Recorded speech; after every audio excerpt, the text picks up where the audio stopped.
Chapter 32. And Jacob went on his way, and the angels of God met him.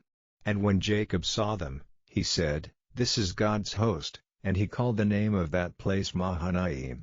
And Jacob sent messengers before him to Esau his brother unto the land of Seir, the country of Edom.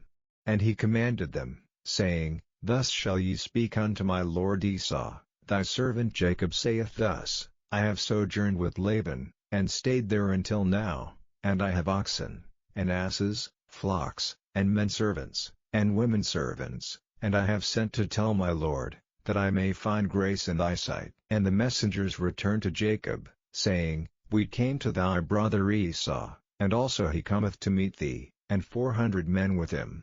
Then Jacob was greatly afraid and distressed, and he divided the people that was with him, and the flocks, and herds, and the camels, into 2 bands, and said, If Esau come to the one company, and smite it, then the other company which is left shall escape.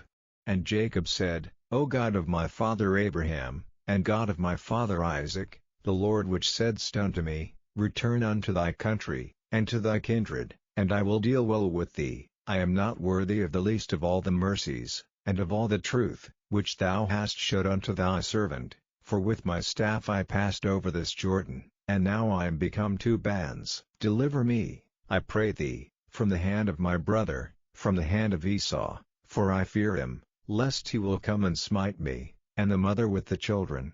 And thou saidst, I will surely do thee good, and make thy seed as the sand of the sea, which cannot be numbered for multitude.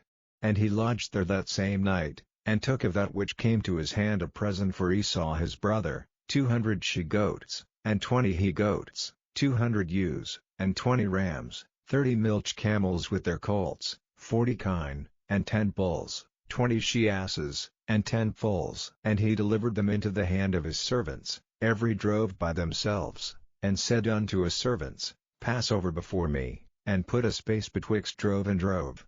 And he commanded the foremost, saying, When Esau my brother meeteth thee, and asketh thee, saying, Whose art thou?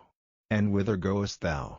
And whose are these before thee? Then thou shalt say, They be thy servant Jacob's, it is a present sent unto my lord Esau, and, behold, also he is behind us. And so commanded he the second, and the third, and all that followed the droves, saying, On this manner shall ye speak unto Esau, when ye find him. And say ye moreover, Behold, thy servant Jacob is behind us.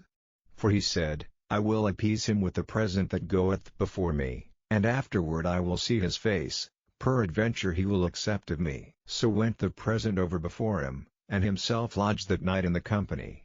And he rose up that night, and took his 2 wives, and his 2 women servants, and his 11 sons, and passed over the ford Jabbok. And he took them, and sent them over the brook, and set over that he had.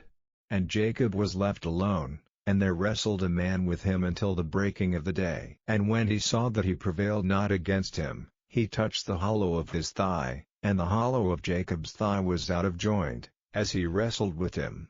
And he said, Let me go, for the day breaketh.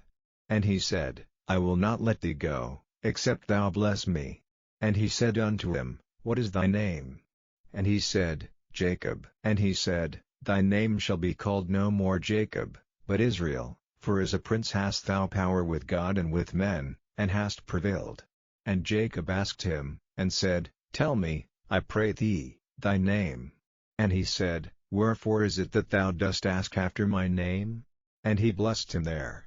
And Jacob called the name of the place Peniel, for I have seen God face to face, and my life is preserved. And as he passed over Peniel the sun rose upon him, and he halted upon his thigh.